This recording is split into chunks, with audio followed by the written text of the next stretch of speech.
last lesson, we talked at great length how Indian textiles became very popular all over the world and mostly in the European markets since the East India companies began trading with the Indian subcontinent.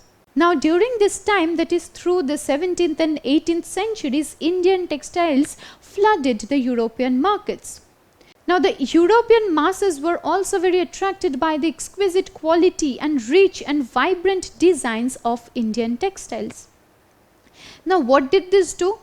Because of this, the European textile producers were suffering because their textiles at that point of time were not able to compete with the very popular Indian textiles, which is why by the early 18th century, worried by the popularity of Indian textiles, wool and silk makers of England began protesting against the import of Indian cotton textiles, because the textiles that they produced was not as good in quality or designs as the Indian textiles, which is why they now started protesting against the import of Indian cotton textiles. That is to say, they did not want Indian cotton textiles to enter the European markets.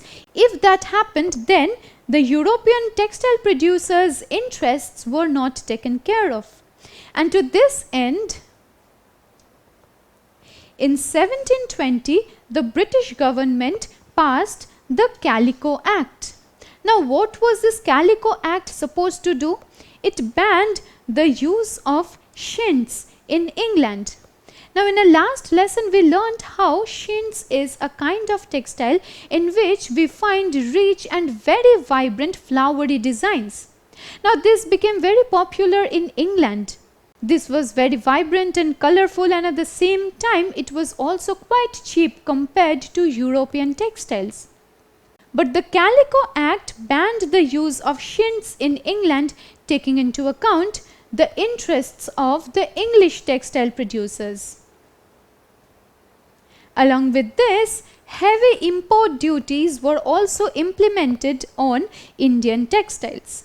So now it became difficult for Indian textiles to enter the European markets. Firstly, heavy import duties were to be paid, and along with that, the Calico Act also banned the use of chintz in England. Before proceeding with this lesson, let me ask you a question. The use of which Indian produced cloth was banned by the Calico Act? Was it jamdani, chintz, muslin or bandana?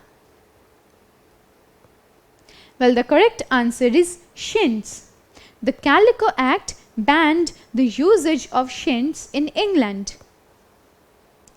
Now at this point of time, the English government as well as other European governments were trying to boost the production of textiles in their own country.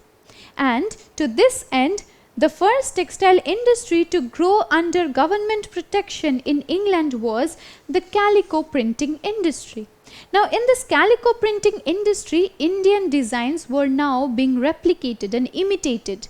And these were being printed on white, fine muslin or even plain bleached cloth.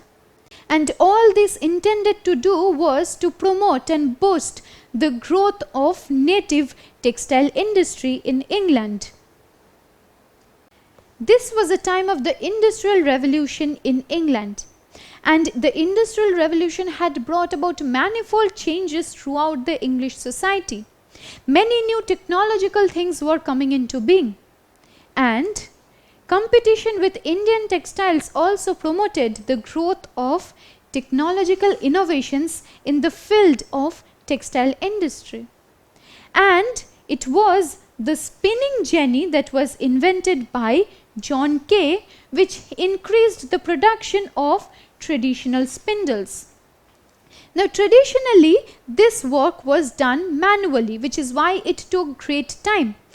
But now with the introduction of spinning jenny, it was one person who could produce many spindles at the same time. Just by rotating one single wheel, many spindles were produced.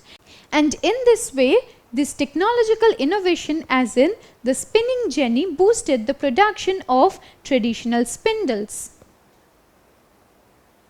Furthermore, the invention of the water frame by Richard Arkwright in 1786 helped the production of spindles to a great extent, because the water frame was even more efficient than the spinning jenny. Furthermore, the invention of the water frame by Richard Arkwright in 1786 revolutionized the spinning industry. How was this done? This water frame was very effective and it could spin around 96 threads together. And this was very efficient, and a huge quantity of cloths could be produced at a cheap price. Mind you, this water frame was even more efficient than the spinning jenny, and it operated on water. The invention of the water frame also helped the production of proper cotton factories and industries over the years. So in this way we can understand how England at this point of time was also trying its best to compete with the Indian produced textiles. Nevertheless, the trade of Indian textiles continued to flourish till the end of the 18th century. Because it's not to mean that those technological developments and innovations had stopped the trade of Indian textiles. And the trade of Indian textiles was also very profitable for the East India companies, because the Dutch, French and English trading companies made enormous profit out of trading the Indian textiles. Now, Indian cotton textiles were bought by these trading companies in exchange of silver bullion, which is why these companies, as in these European trading companies, were making huge profit by buying these Indian textiles. And these Indian textiles were also quite popular throughout the European markets. So from this we can understand how huge profits were being made by the English, Dutch as well as the French trading companies at this point of time. Now let us briefly look at the major centers of weaving in the late 18th century. Here a very important weaving center was Dhaka. In our last lesson we learnt about the textile called Jamdani, and it was produced in huge quantity in Dhaka.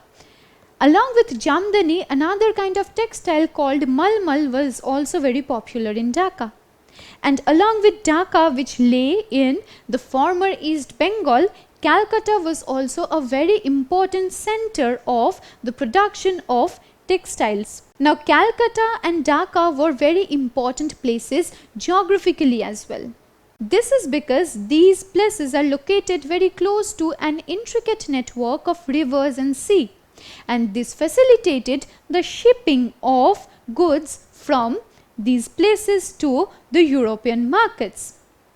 Now other important centers of weaving that lay along the Coromandel coast were Masulipatam, Pulicat, Madras, Pondicherry and Madurai. Then we had Bombay, Cambay and Ahmedabad on the western coast of the Indian subcontinent, and Lahore was also an important center of weaving.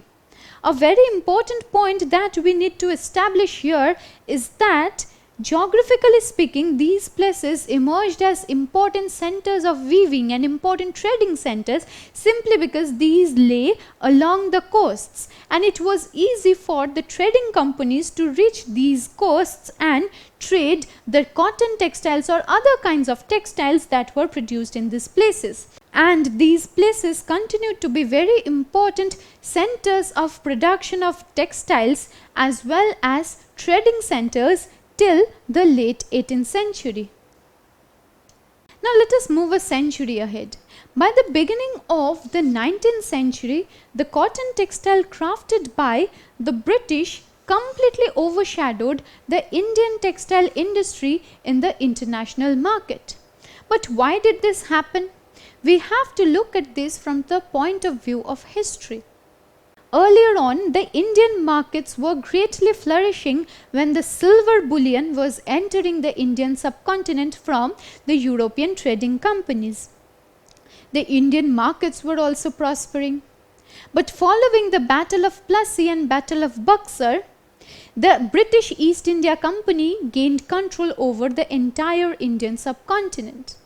Now, at this point of time, the East India Company no longer had the need to pay silver bullion and other rich items in order to get those textiles that were produced in the subcontinent. They simply extorted lots of taxes from the Indian masses, and by the revenue they earned, they were able to buy the Indian textiles. So silver bullion as well as important metals stopped entering through these trade activities in the Indian subcontinent, and this caused a decline in the Indian textile industry. Now, during this point of time, we have learned that Europe, or England to be very specific, was gaining great importance technologically speaking. Different kinds of technological inventions were happening in England, and these technological inventions promoted the growth of textile industry in England itself. So India now became only the source of raw materials. So Indian textiles now failed to compete with the textiles that were being produced at England, because here in the Indian subcontinent it was being produced manually. How can a manual work compete the work that was being done by machines? So the Indian textile producers were now severely suffering because of this. Over the centuries, that is by the end of the 18th century or the beginning of the 19th century, Indian textiles were no longer that important or needed in the international markets. Instead, it were the goods produced by England that were flooding the international markets. So from this we can understand how Indian textiles were now at a stage of decline. The Indian textile producers were now reduced to a state of poverty and hunger. So in this lesson we have learnt about how Indian textiles, which were very important in the international markets at one point of time, slowly faded out of importance simply because of the Industrial Revolution and various other technological inventions that happened in England. In our subsequent lesson, we will be focusing on how many cotton mills now started springing up in the Indian subcontinent during the 19th century. Don't forget to subscribe to our channel and hit the bell icon. You can also register for free at DeltaStep.com or download the DeltaStep app to learn one-to-one with our amazing teachers, or to get access to all our 5,000 plus amazing videos as per your school syllabus. Master each topic with our adaptive practice technology. Get million plus questions with step-by-step solutions and unlimited mock tests. Get all your doubts resolved instantly. Learn via games and win amazing prizes like PlayStations and iPads. So at DeltaStep, learning is not just fun and easy, it's rewarding too. So register for free now.